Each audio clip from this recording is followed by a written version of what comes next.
The Galactic Council had convened on a vast orbital platform that glittered against the star field like a grand, metallic jewel.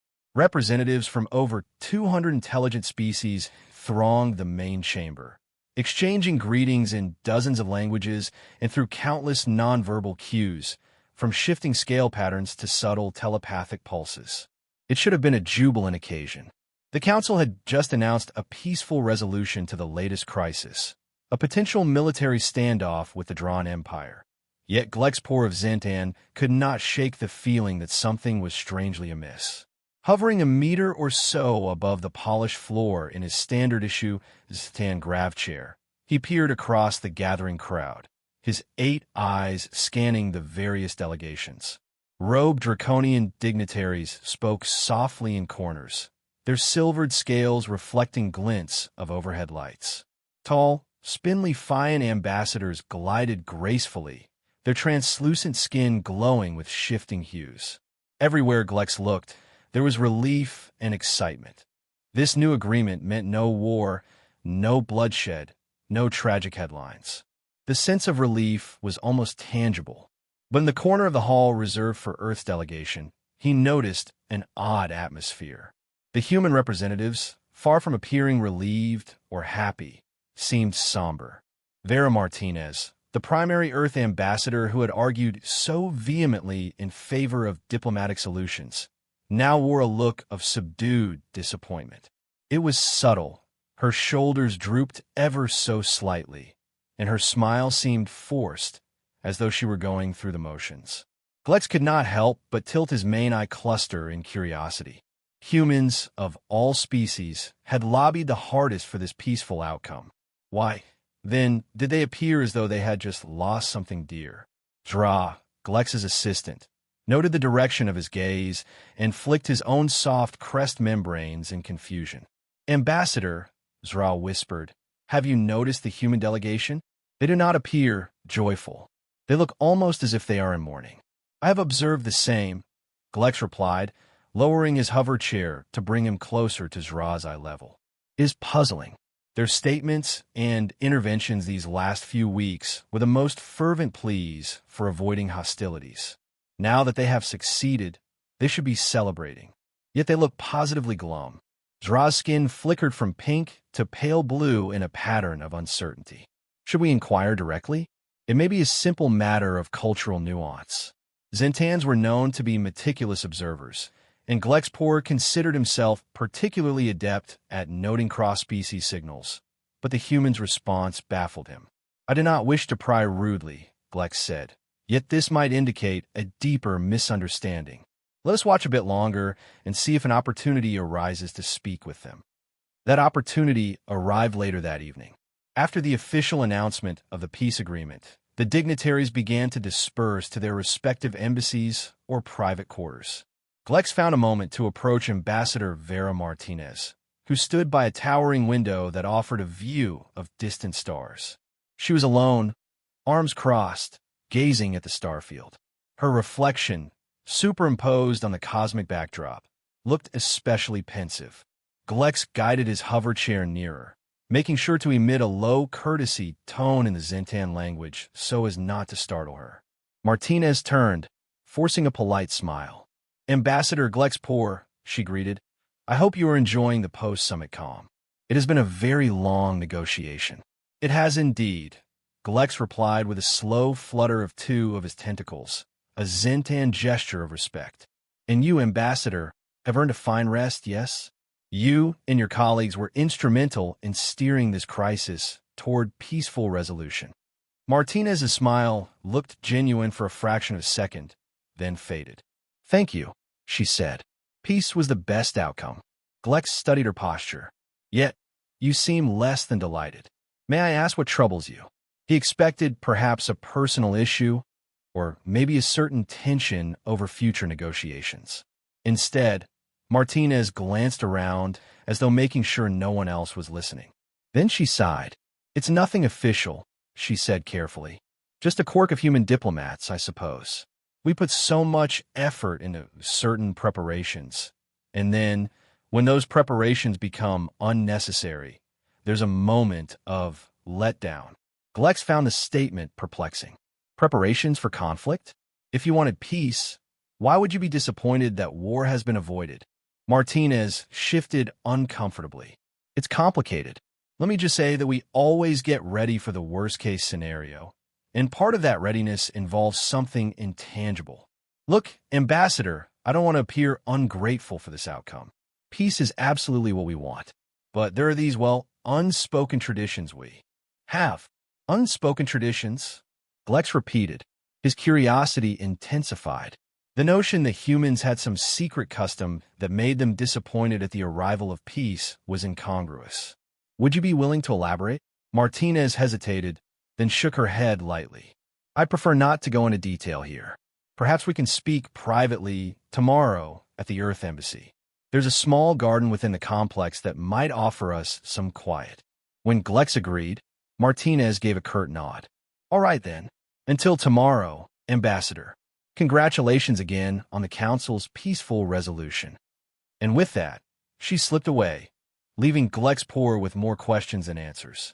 That night, Glex could hardly settle his mind. He hovered in his quarters, occasionally flipping through council records, scanning old references to human diplomatic behavior. Nothing jumped out as an obvious explanation. They were known to be passionate negotiators, always pushing for compromise and nonviolent solutions. Some species occasionally found the humans' intensity off-putting, but it was generally accepted that their skill in forging treaties was second to none. And yet, 5 times in Glex's memory, he had seen that same subtle, disappointed expression on a human's face after a successful peace deal. It was as though they had been preparing for a grand performance that never came. Morning came in its own cosmic way, signaled not by the rotation of a planet's sun, but by the standard council light cycles that mimicked day and night for the comfort of the station's varied denizens. Glex arrived at the Earth Embassy garden to find Martinez already waiting by a trellis woven with vines imported from Earth. The place was modest but inviting, with a small fountain, rows of planters, and benches spaced under softly glowing lights. Martinez gestured for Glex to join her at a stone table near the fountain. A human aide quietly poured 2 cups of coffee, a beverage humans often used in diplomatic settings, though it proved too bitter for some alien palates. As Glex manipulated his tentacles to grip the small cup, Martinez offered him sweetener tablets, presumably to lessen the taste shock. He nodded his gratitude, then sipped. A wave of strong, earthy bitterness rolled over him, but with the sweetener, it was tolerable. The ambience was calm, with only the soft trickle of the fountain to fill the silence. Finally, Martinez folded her hands. I promised you an explanation, Ambassador. It's not exactly an official Earth policy, more like a cultural phenomenon. Glex stayed silent, letting her speak in her own time. Martinez took a breath, then began. Every time a conflict looms, whether it's an interstellar boundary dispute, a resource contention, or some ideological standoff, human diplomats prepare meticulously. We study the potential outcomes, weigh them carefully, and develop arguments to persuade others against the path of war. You've seen how we argue for peace. Glex nodded. Indeed, humans are known for thorough negotiation strategies and creative compromise. That still doesn't clarify the disappointment. That's because the disappointment isn't about wanting war, Martinez said quickly. We do not want war, truly. But in our culture, since ancient times, really, there's this tradition of preparing speeches. We call them calls to arms, rallying cries, or addresses to the public. These speeches are meant to be delivered if negotiations fail, if hostilities break out, or if we must stand united against an aggressor. They're grand, powerful, written to inspire and unify. And we practice them, sometimes with great passion, because if we ever had to deliver them for real, it would mean civilization stands on the brink. The words could shape history. Glex paused with his cup halfway to his mouth. You prepare speeches for the moment war begins? Martinez nodded. Yes. Stirring addresses about defending liberty, about standing firm against tyranny, about sacrifice and resolve. It's a deeply ingrained tradition. Great leaders on Earth have delivered such speeches at pivotal times, and we revere those words through centuries. The ability to rouse people with oratory is something we hold dear. So a lot of diplomats, myself included, craft these potential addresses, refining them in case the worst should happen. We want to be ready not just militarily, but emotionally and rhetorically. Glex set his coffee down, eyes wide. So if peace prevails, which is, by your own statements, what Earth hopes for, those meticulously prepared speeches go unused. They remain, in effect, undisclosed. Exactly, Martinez said. They end up in locked files or personal archives, never to be shared. And ironically, that can leave us feeling a little empty because we spent so many hours perfecting those words. When peace is chosen, we're relieved. But we also can't help feeling that all that effort, all that passion just vanishes into nothing. The truth crystallized in Glex's mind. The humans were not disappointed that peace had been achieved, but that their heartfelt, carefully composed speeches would forever remain silent. It was paradoxical, yet oddly logical. He recalled glimpsing that same phenomenon with other human envoys, how they would look momentarily deflated after a council vote for peace. I confess, Ambassador, I find this tradition both fascinating and peculiar. You put your hearts into these addresses, planning to deliver them only under dire circumstances. And when those circumstances do not arise, you lose a moment of historical significance. Martinez gave a small shrug. I know it may sound strange to other species. It's not that we want war. Far from it. But we're passionate creatures, and part of that passion is the desire to stand up at a podium on the brink of catastrophe and speak words that might change the course of history. So yes, when negotiations succeed, there's a fleeting sense of disappointment that those words will never be heard. Glex splayed 2 tentacles in a gesture of empathy. This explains so much.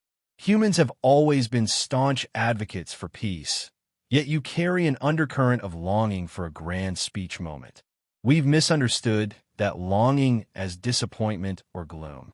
I suspect other species in the Council may be similarly baffled. Martinez nodded solemnly. We don't exactly advertise this tradition. Most non-humans might interpret it as warmongering, which it is not. It's just how we've historically prepared ourselves.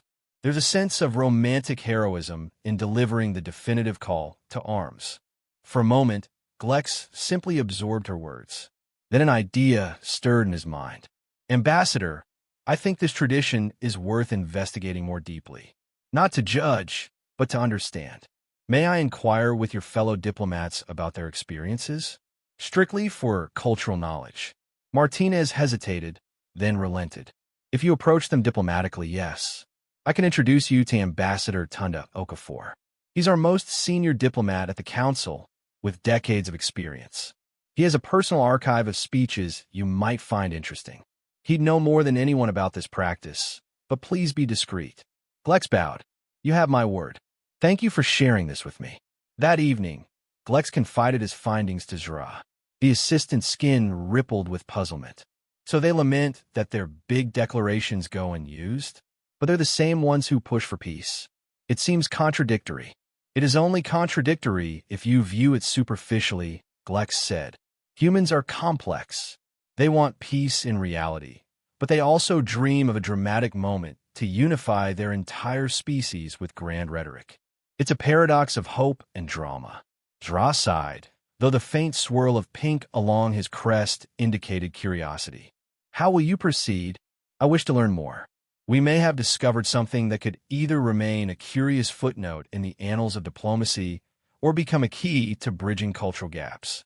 I want to see if there's a way to honor these speeches without having to endure actual war.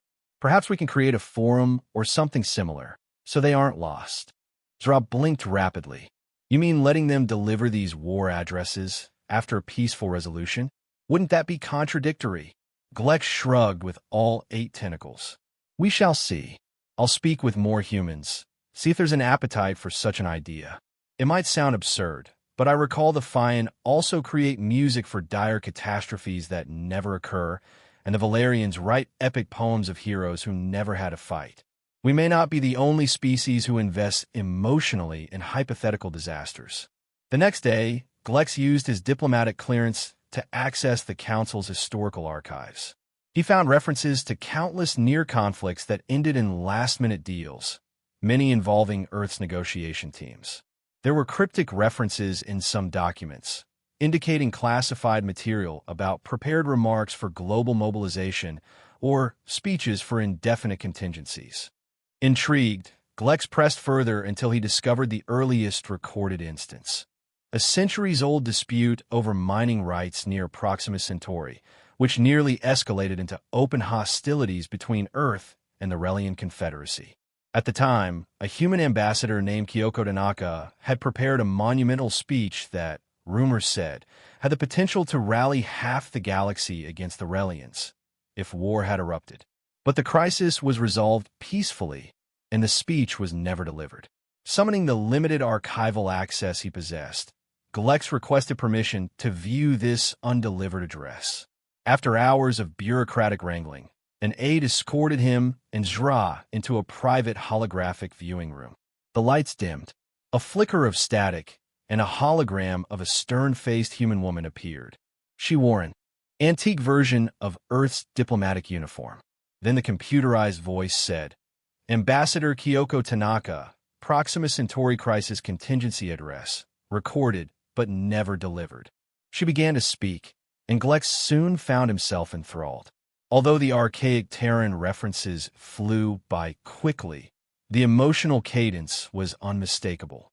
She spoke of universal values, of the burden of leadership, of the sacrifices Earth was willing to make for the sake of freedom and dignity. Her words crescendoed in a fervent call to stand firm against oppression. Zra's skin flashed bright yellow shock. Glex felt his own hoverchair rise a few centimeters without his conscious input. By the time the speech ended, both were left in stunned silence. "That was remarkable," Zra finally said, color slowly returning to normal. "Almost wish the conflict had broken out, just so that speech could have had its moment." "That's horrifying to say, but—" "I know," Glex said, still processing the deep resonance. "It's exactly the paradox. Tanaka's address was so inspiring it made even me, a dedicated pacifist, feel emboldened for battle.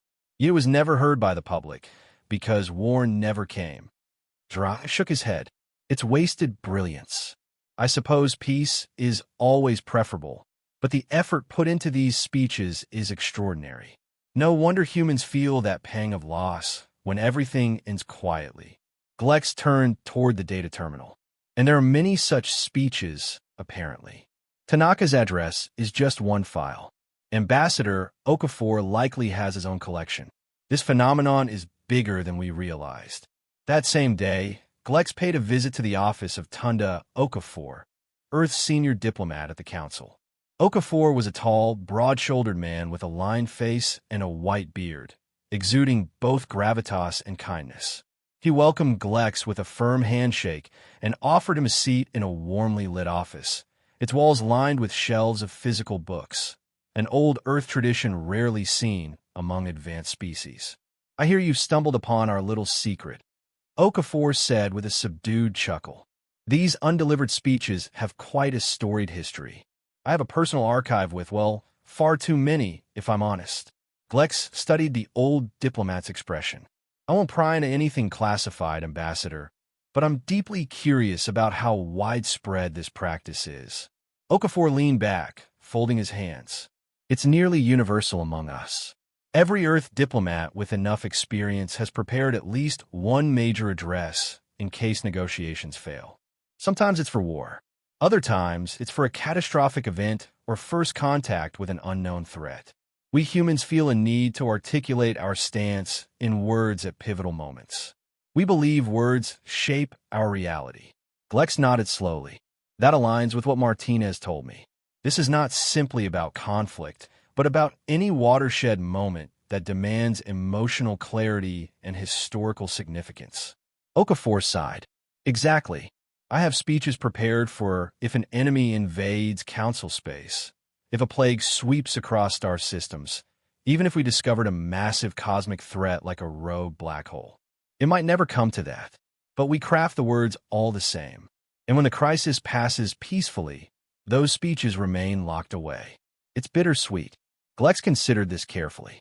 Ambassador, my species might find it odd, but we also appreciate the power of careful preparation. I wonder, why not share these addresses openly, after the fact, so they're not lost? Okafor hesitated, because they're written for a moment that never came. Reading them in peacetime might feel out of place, or might send the wrong signals.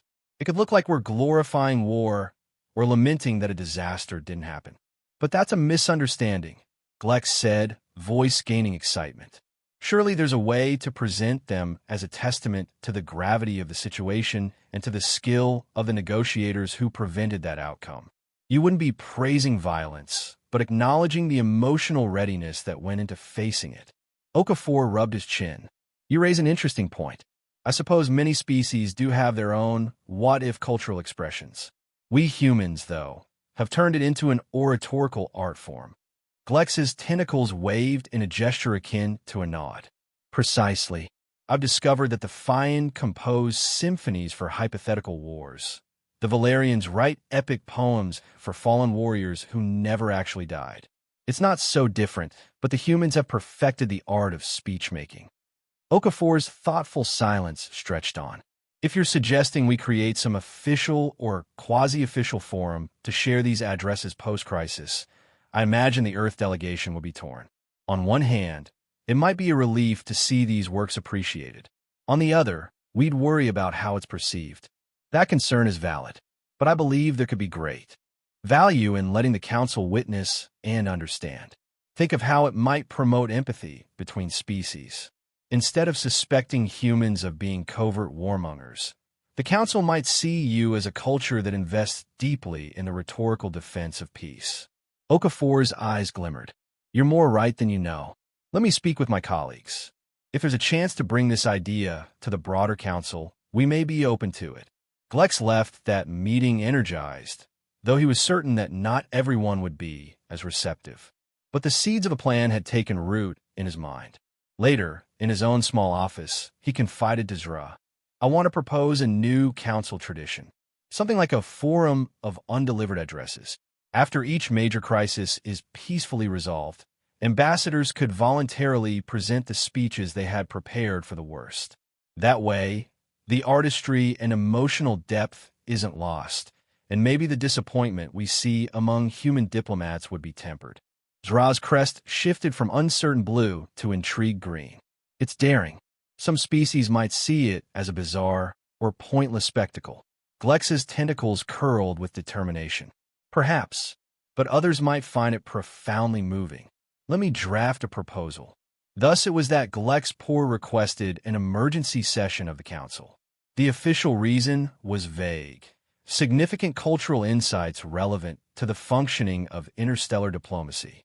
Curiosity spread among the delegates.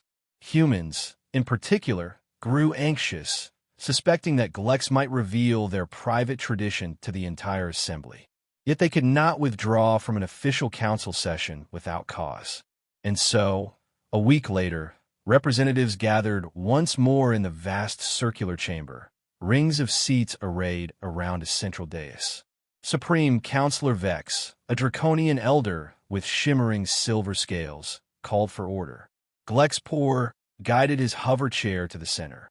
Under the intense light of the chamber's overhead glow, he cleared his throat. Esteemed colleagues, I come before you today with a discovery that I believe is both culturally significant and deeply relevant to how we understand each other's diplomatic behavior. It concerns the human practice of preparing addresses, grand oratory, for crises that may never come to pass.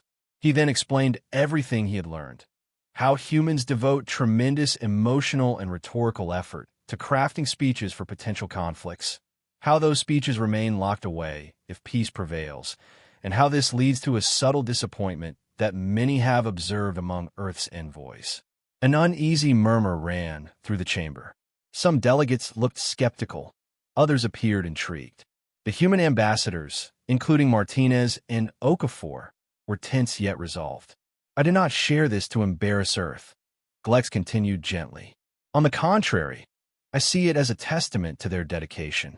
They prepare in every way imaginable, including stirring words that might rally entire civilizations to unity if war became inevitable.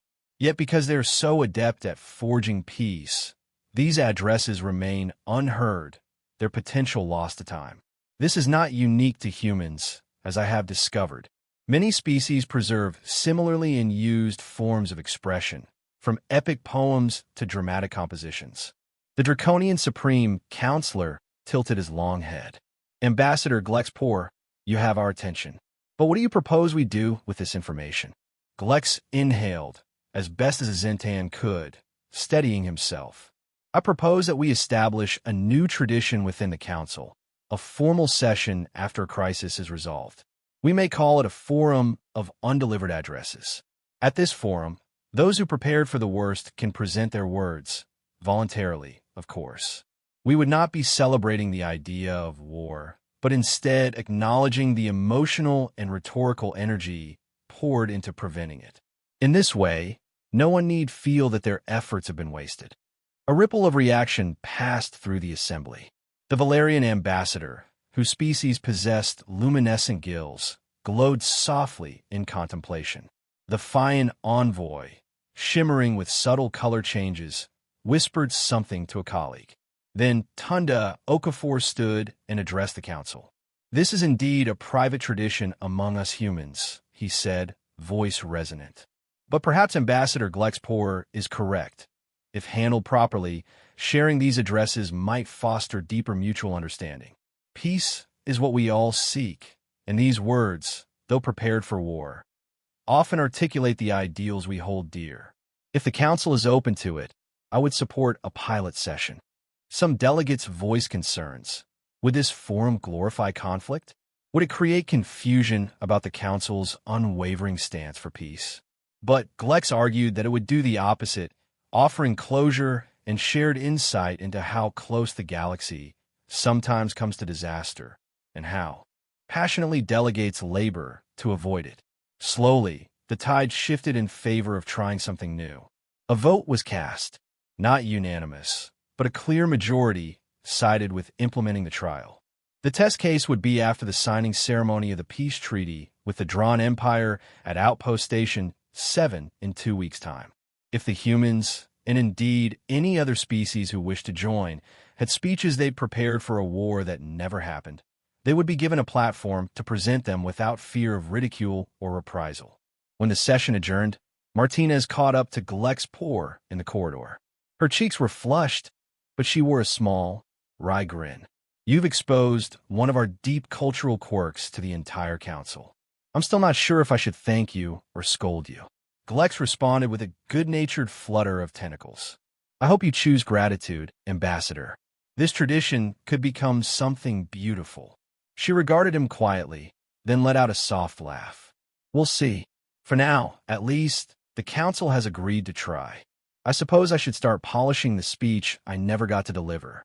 On the appointed day, the main concourse of Outpost Station 7 bustled with activity. Diplomats, staff, and media from all over the galaxy arrived to witness the formal treaty signing with the Drawn Empire. The station itself was a plain, modular construction usually devoted to routine cargo and passenger transfers. Yet for this special occasion, banners and lighting effects had transformed it into a glittering nexus of ceremony. The Drawn ambassadors wore polished exoskeletal armor, their posture proud but not aggressive.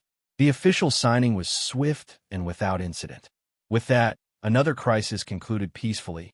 Soon after, the Grand Hall was reconfigured.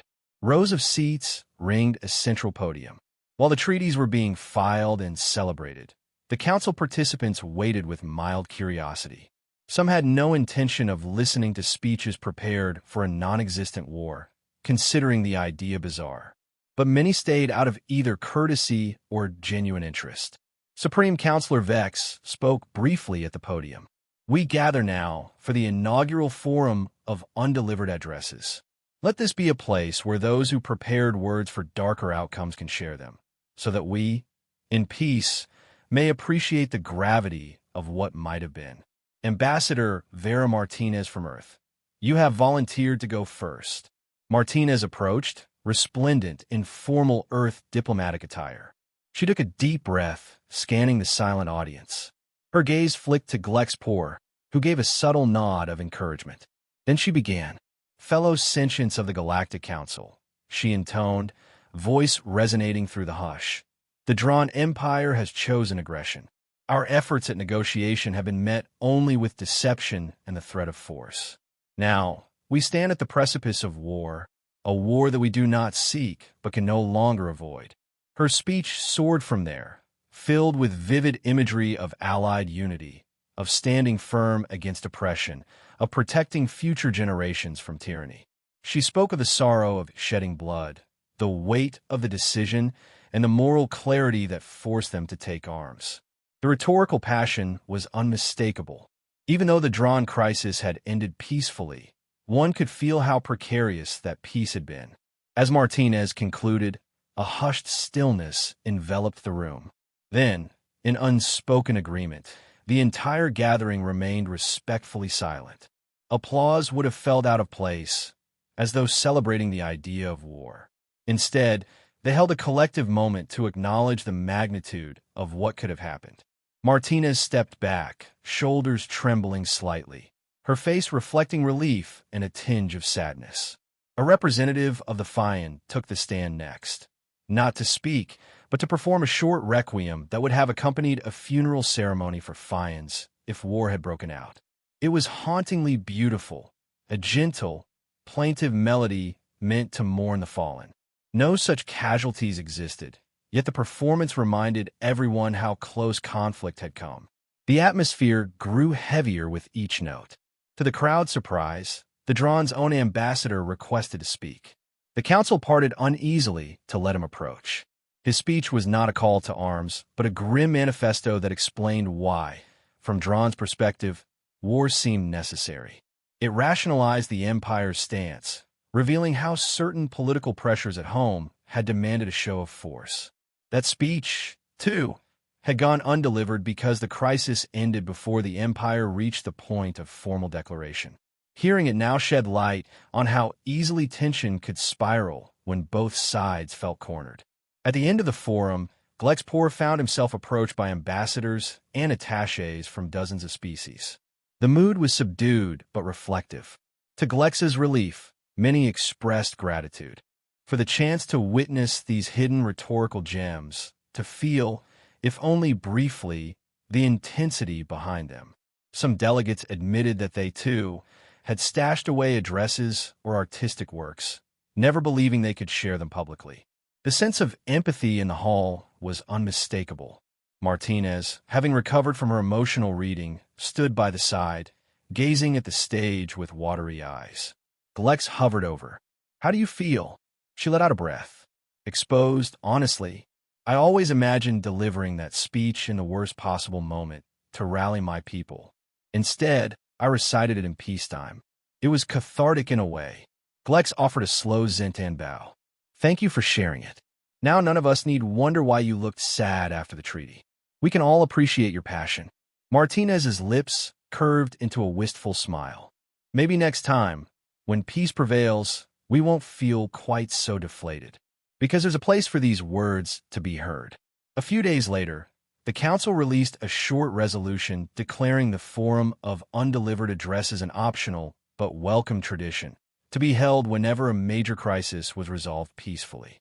It would be a place to archive and share all the rhetorical, musical, or artistic what-ifs that preceded crisis negotiations. The resolution's language was careful to stress that this forum did not celebrate conflict, but honored the depth of preparation that went into averting it. Within Earth's diplomatic circles, opinions were mixed.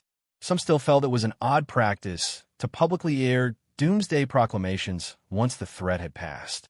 Others breathed a sigh of relief that their unseen labors might be recognized, even if only by a specialized audience. Tunda Okafor, who had become a staunch advocate for Glex's idea, addressed a press gathering. "We on Earth have a long history of eloquence in times of peril. Now, ironically, we have a way to share that eloquence in times of peace. It may seem contradictory, but it's fitting for such a paradoxical universe. As for Glexpor, he returned to his Zentan embassy with a deep sense of satisfaction. From a single observation, humans looking crestfallen at the announcement of peace, he had unraveled a cultural tapestry that led to a novel, interspecies tradition. In his private log, he reflected on how precariously balanced the galaxy often was, and how vital it was to understand the emotional frameworks each species brought to the negotiation table. In time, the forum of undelivered addresses expanded. Other crises came and went without bloodshed, and each time, new orations, songs, and manifestos emerged from the shadows. Audiences occasionally wept when hearing what might have been. Some delegates whispered that these solemn gatherings were ironically making the galaxy more united, as everyone realized how much passion and fear lurked beneath the veneer of polished diplomacy. And so the phenomenon that once baffled Glexpor, the sight of human negotiators seeming disappointed when peace was chosen, became less mysterious. It was no longer a sign that humans harbored some hidden lust for conflict, but rather an acknowledgement of the grandeur they had prepared in words. Peace did not rob them of their voice anymore. With a new forum, those words could be shared, appreciated, and ultimately remembered as part of the ongoing tapestry of galactic history. In the hush of a distant starlit corridor, Glex sometimes smiled at the thought. Even the smallest detail, one fleeting moment of puzzlement over a human diplomat's expression, could blossom into a cultural revolution that spanned solar systems. For all the Council's grand treaties, perhaps the greatest breakthroughs came not from official documents, but from noticing small human idiosyncrasies and deciding to ask why. After all, if everyone poured such care into the possibilities of war, perhaps it was only fair that they should have the chance to share that care in peacetime. And thus, the day the Council found out why Earth negotiators always seemed disappointed when peace was declared also became the day a new tradition took root, binding the galaxy closer together than ever before.